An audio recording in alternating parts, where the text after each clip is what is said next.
niños, jóvenes, alumnos, derechohabientes, no derechohabientes, padres de familia, abuelitos?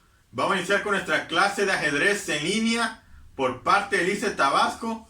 Hoy vamos a iniciar con nuestra clase número 19 de ajedrez.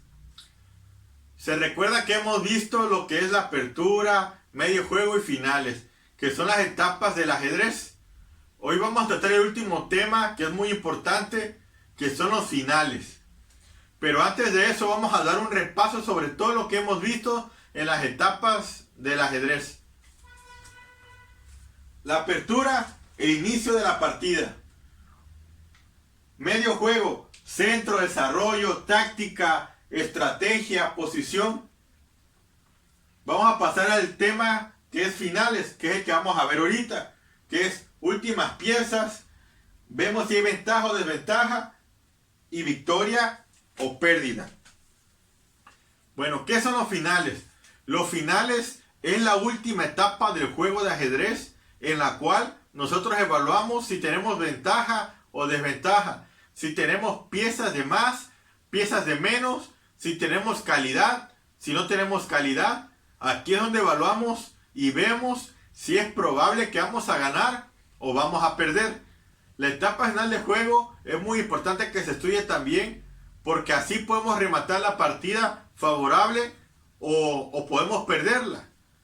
Pero es muy importante que estudiemos los mates, el desarrollo de las piezas, para que así podamos llegar a un final ganador.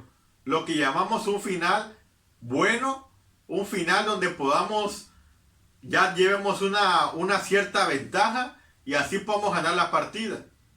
Vamos a ver estos videos que nos van a retratar lo que son los finales en el ajedrez.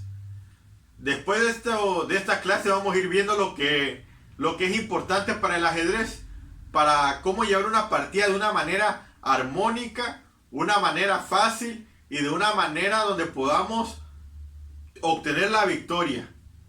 Vamos a ver estos videos, espero y les guste. Cualquier cosa estamos en contacto. Vamos a ver los videos.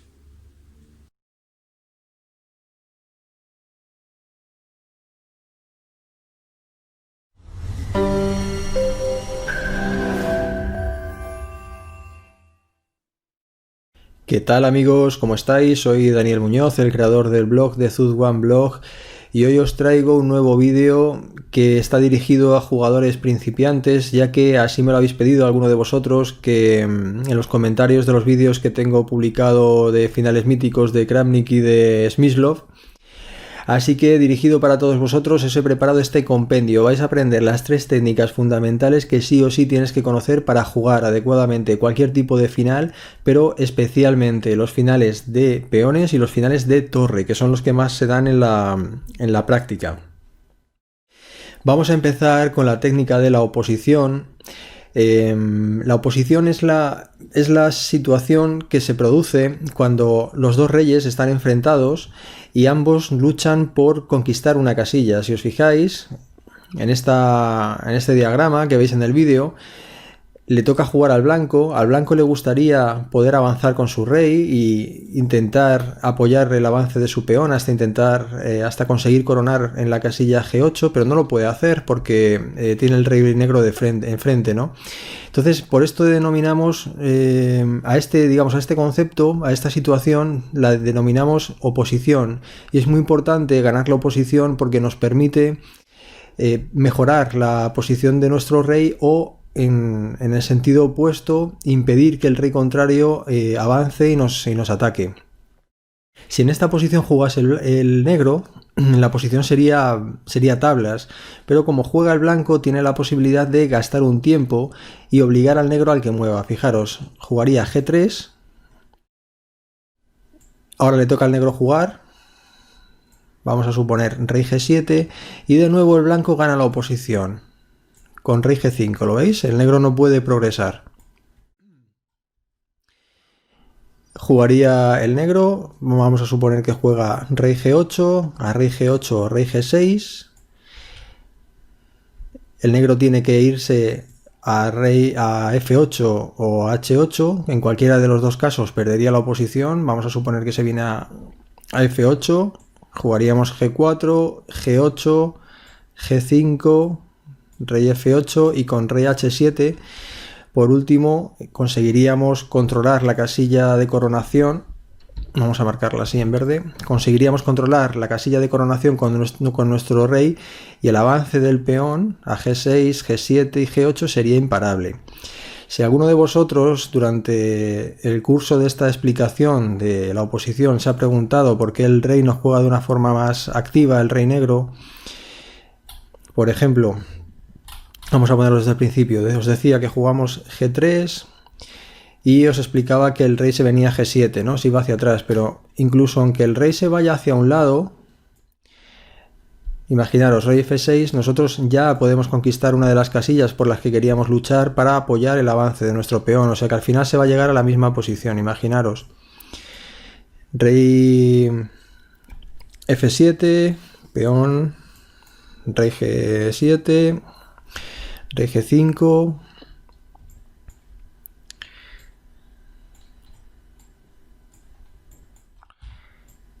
rey G8, ganamos la oposición, rey H7 y ya no hay forma de detener el avance, ¿vale? Bueno, esta sería la técnica básica que hay que conocer, la técnica de la oposición. La siguiente técnica que vamos a aprender es la técnica del cuadrado. Es una técnica muy importante, pero también es muy sencilla. Nos sirve para saber si nuestro rey va a llegar al encuentro de un peón cuando intenta coronar, sin necesidad de calcular. Hay veces que en los finales de peones, en estas carreras de peones, nos ponemos a pensar, pues el peón llega aquí, yo muevo aquí, el peón llega aquí, yo muevo aquí, y a veces es un poco complicado calcular todo esto. Entonces, para evitar eso existe la regla del cuadrado. Fijaros, en esta posición tenemos un peón en A5, cuyo objetivo es llegar hasta la casilla A1 y coronar, y por lo tanto el negro ganaría.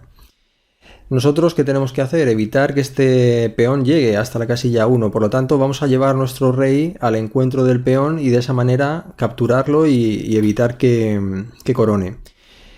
¿Cómo vamos a saber si llegamos sin la necesidad de calcular? Pues es muy sencillo. Hasta la casilla A1 hay 1, 2, 3 y 4 casillas.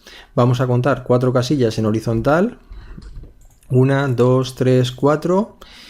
Y de esta manera, fijaros que aparece en el tablero un cuadrado virtual. Es esta superficie, este área que aparece en este sector del tablero. Nosotros vamos a ser capaces de capturar este peón siempre que cuando nos toque mover entremos dentro del cuadrado. Imaginaros, yo muevo a E3, mi rival intenta coronar, yo avanzo, avanzo y cuando intenta coronar, ¿qué pasa? Que mi rey está en B2 y me lo como.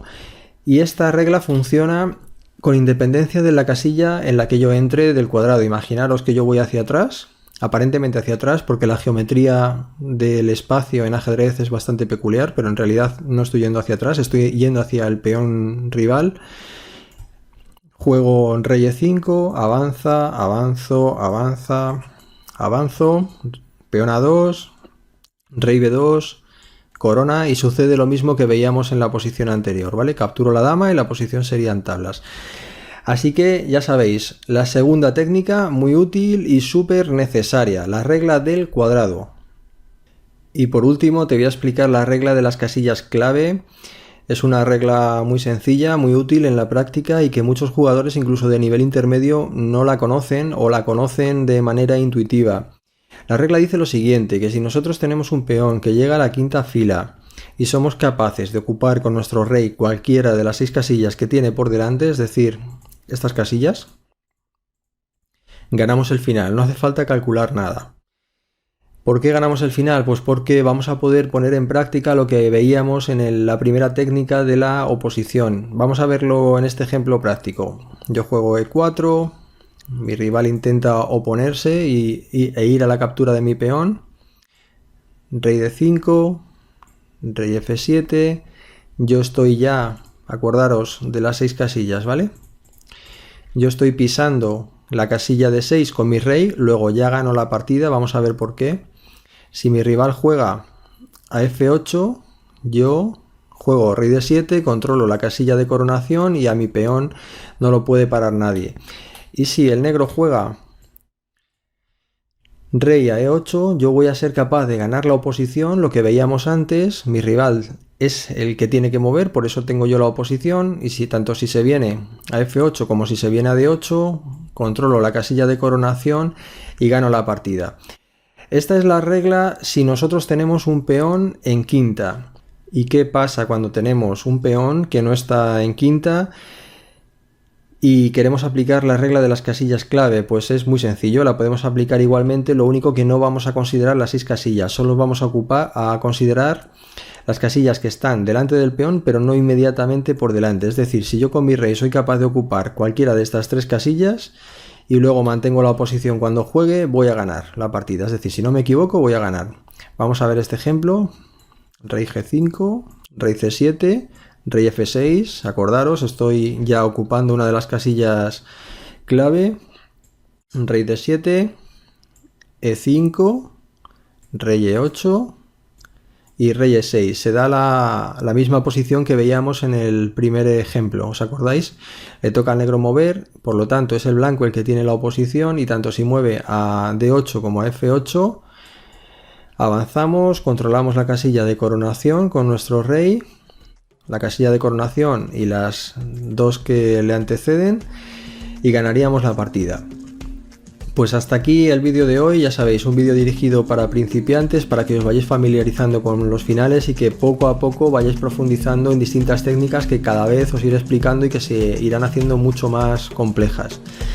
Ya lo sabes, si le das a la manita arriba, si me dejas tus comentarios y sobre todo si compartes el vídeo, me ayudarás muchísimo a que este canal siga creciendo y que tú también puedas seguir aprendiendo totalmente gratis.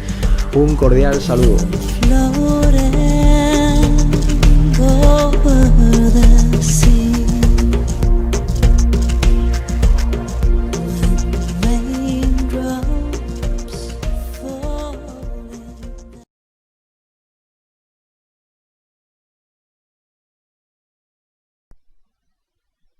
En este vídeo vas a aprender técnicas universales para jugar bien todos los finales. No te lo pierdas, empezamos.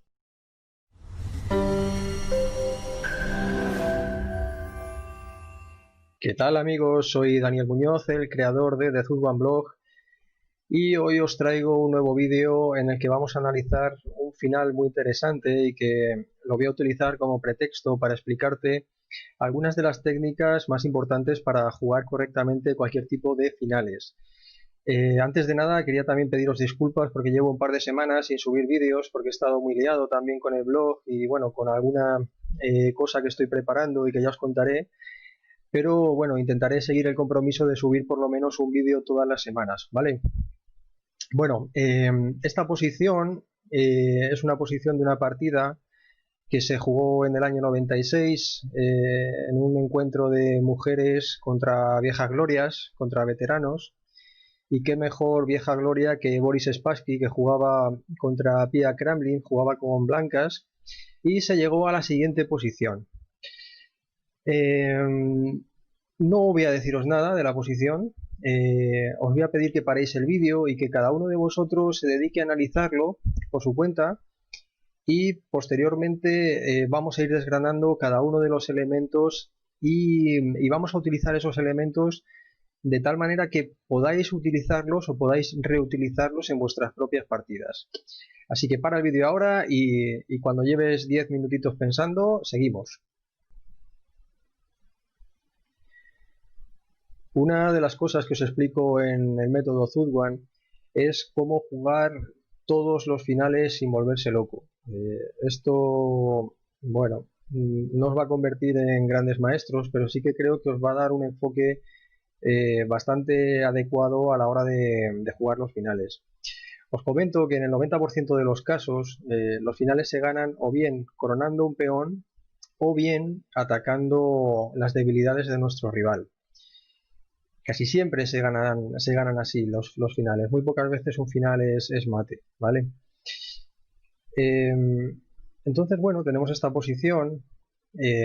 Como es evidente, el blanco no tiene ningún peón pasado, luego no podemos pensar en esa fórmula para ganarlo. Pero sí que existen diversas debilidades que tenemos que tratar de detectar y que nos pueden ayudar a definir nuestro plan. Si os fijáis, el negro tiene dos peones significativamente más débiles que el resto. El primero es el peón de, vamos a ponerlo en rojo, el peón de H6. Es un peón débil porque no tiene ningún peón adyacente, es decir, el peón de G no existe y por lo tanto está desligado del resto y es un peón débil. También tenemos el peón de E6, que es un peón que igualmente no puede ser defendido por el peón de D7 ni por el peón de F7 porque no existen, están avanzados y no pueden volver hacia atrás. Y en menor medida el peón de B7, incluso también el peón de A7 pueden ser potenciales víctimas de nuestra torre. Si nosotros conseguimos que esta torre llegue a la séptima fila, podríamos intentar alcanzar estos peones, ¿verdad?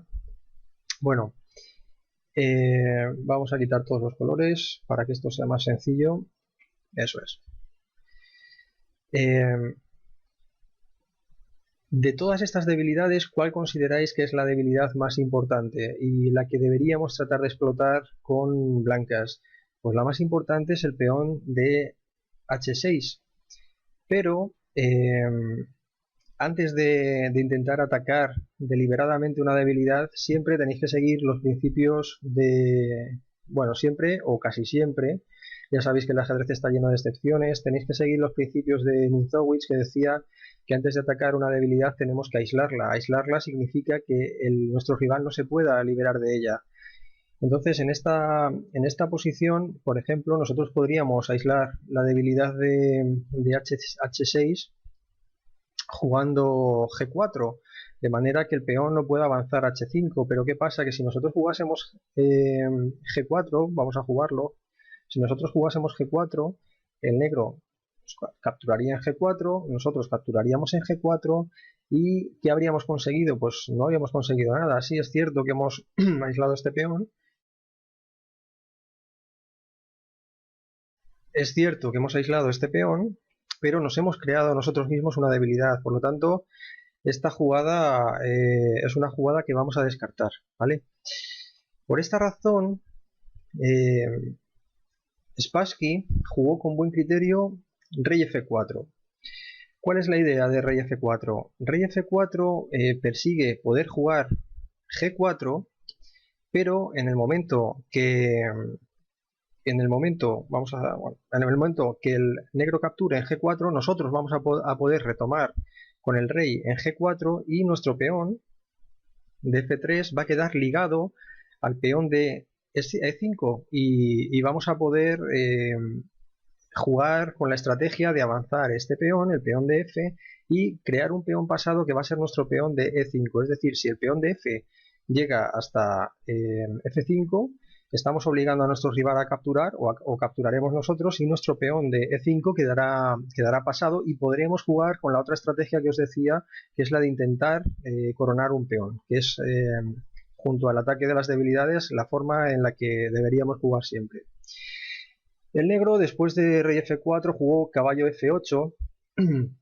Es una buena jugada. La idea de caballo F8 es buscar la activación a la casilla G6, observar que el blanco se encuentra con una ventaja de espacio importante, y la ventaja de espacio siempre es uno de los, junto con la seguridad de los reyes, es uno de los factores posicionales más importantes a la hora de evaluar cualquier posición, porque afecta o influye en el valor de todas nuestras piezas. Cuanto mayor espacio tenemos nosotros, mayor espacio tienen nuestras piezas y mayor es su valor relativo, ¿no? No es lo mismo que estos alfiles estén detrás de una cadena de peones que está en la quinta fila, que estén en una cadena de peones que está en tercera, que no apenas tendría movilidad.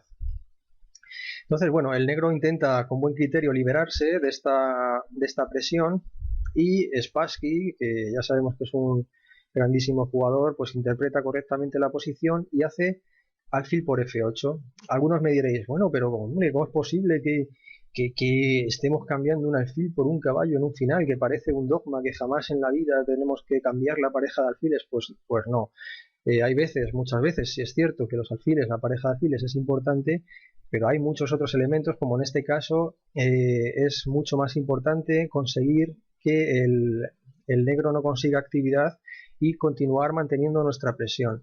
Y aquí me quiero detener de nuevo para hacer hincapié en este elemento. Cuando vosotros os encontréis con un tipo de ventaja permanente, es decir, cuando el ganar la partida dependa prácticamente de vosotros y vuestro rival no pueda desatarse o no pueda encontrar contrajuego con facilidad, la estrategia que debéis seguir es la de mantener constantemente una situación de limitación del contrajuego de vuestro oponente, salvo que os encontréis en un determinado punto en el que darle contrajuego a vuestro rival os permita ya directamente ganar la partida. Si no, mantener constantemente la presión y no le permitáis que obtenga contrajuego y que siga manteniéndose con sus debilidades, ¿vale?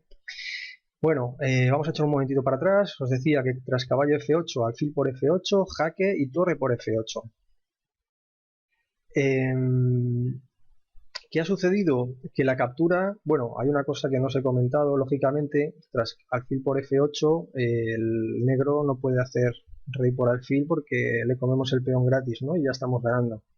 Entonces está obligado a comer con torre y tenemos que preguntarnos en qué cambia la posición, qué consecuencias tiene el hecho de que esta torre se haya desligado o se haya separado o haya dejado de estar activa en la columna C. Pues es muy sencillo, acordaros del análisis que hacíamos inicialmente. ¿Os acordáis de que los peones B y A podían ser objeto de ataque si nosotros llevábamos la torre a la columna C y entrábamos en séptima? Pues eso es lo que vamos a hacer.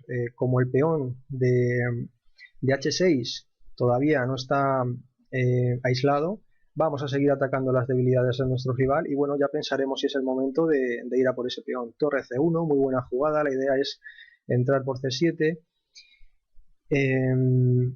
y el negro jugó B6.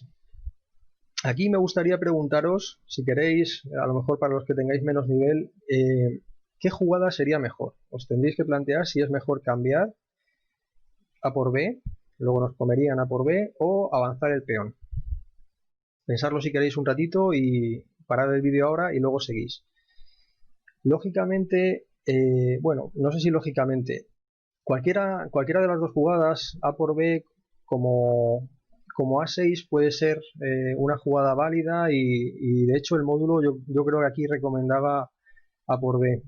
Pero A6 es una jugada más de concepto porque evita cualquier tipo de posible actividad del negro. Si nosotros capturamos A por B, imaginaros A por B, no sé si en algún momento, seguramente no, si defendemos perfecto como hacen los módulos, pero no sé si en algún momento esta columna pueda ser aprovechada también por nuestro rival y ya tengamos una columna para cada uno, ¿no?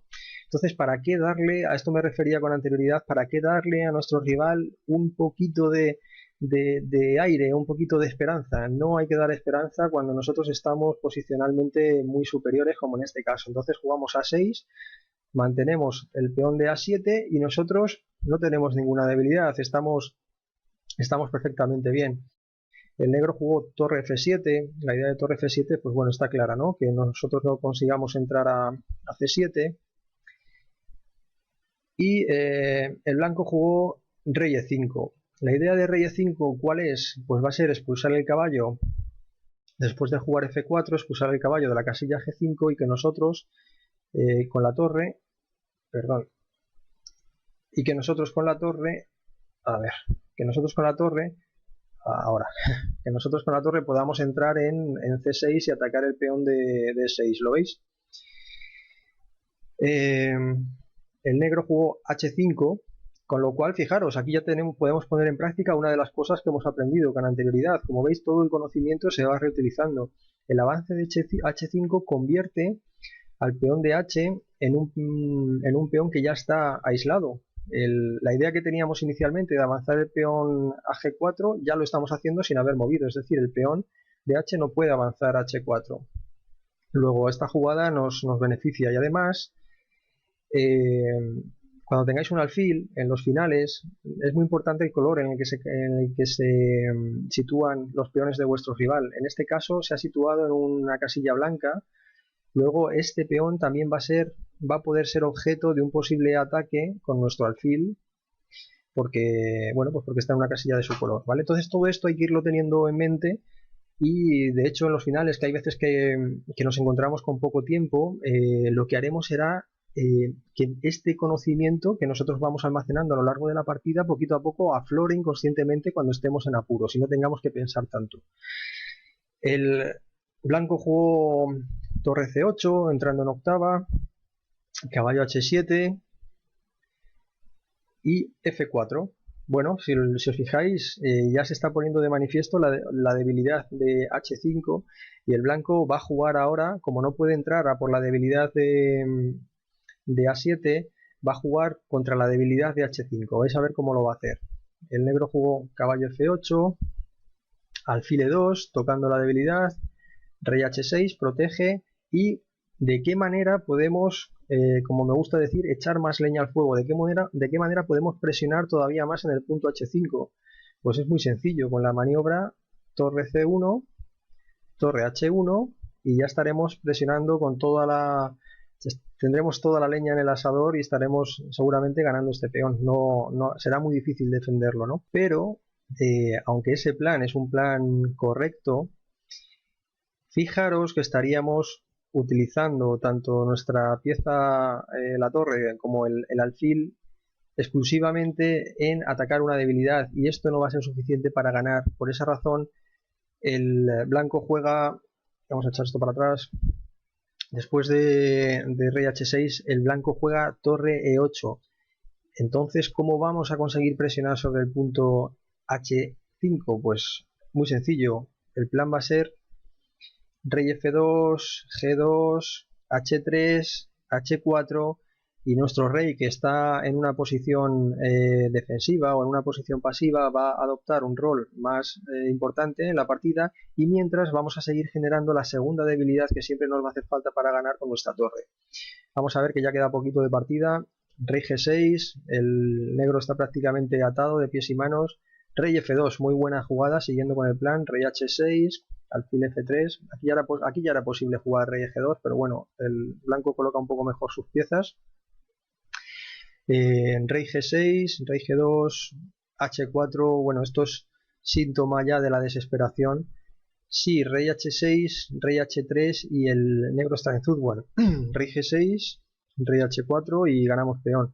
Entonces, bueno, producto de la desesperación y de la presión que estamos ejerciendo, juega H4, se libera de la debilidad, pero también pierde un peón.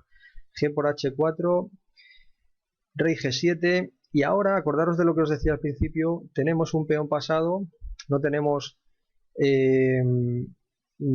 a corto plazo más debilidades que presionar, porque la debilidad de E6 y la debilidad de A7 están ya atacadas, la de E6 directamente y la de A7 indirectamente por nuestra torre.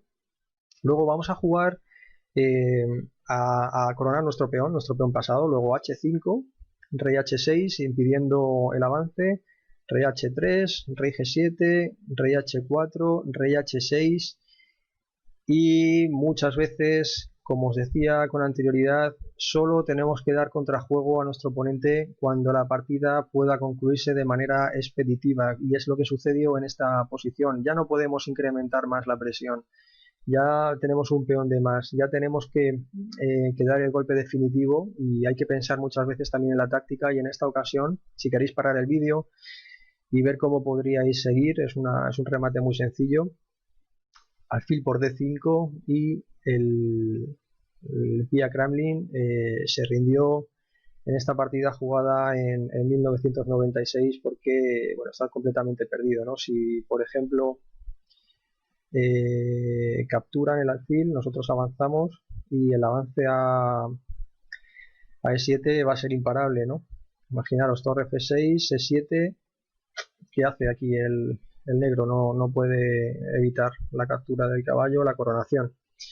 Entonces, bueno, hasta aquí el vídeo de hoy, espero que os haya gustado. Como resumen, acordaros siempre que juguéis un final, en el 90% de las ocasiones vais a ganar o coronando un peón o atacando las debilidades de vuestro oponente, que muchas veces va a derivar en que podáis coronar un peón. Tenéis que detectar adecuadamente cuáles son estas debilidades, que van a depender de otros factores como el espacio, las líneas abiertas, los peones débiles, los peones aislados, los peones colgantes, los peones retrasados. Y bueno, y después de hacer esta lectura vamos a iniciar toda la presión hacia las debilidades de nuestro rival, ¿vale? En fin, gracias por seguir hasta ahí, seguir aquí. Ya sabes, si le das a la manita arriba o te suscribes o compartes el vídeo, me ayudarás a que sigamos creciendo. Venga, un cordial saludo. Me da pánico mi propio ego, ciego de mí mismo llego hasta el mismísimo Olimpo y le pego fuego al puto monte. Hogar de ridículos dioses, mi nombre se eleva entre humo y cenizas, reluce en el horizonte. Las manos arriba y nadie se mueve, es un MC gastando saliva, normal que me deshueve, normal que cuando llegue el jeque se desmele.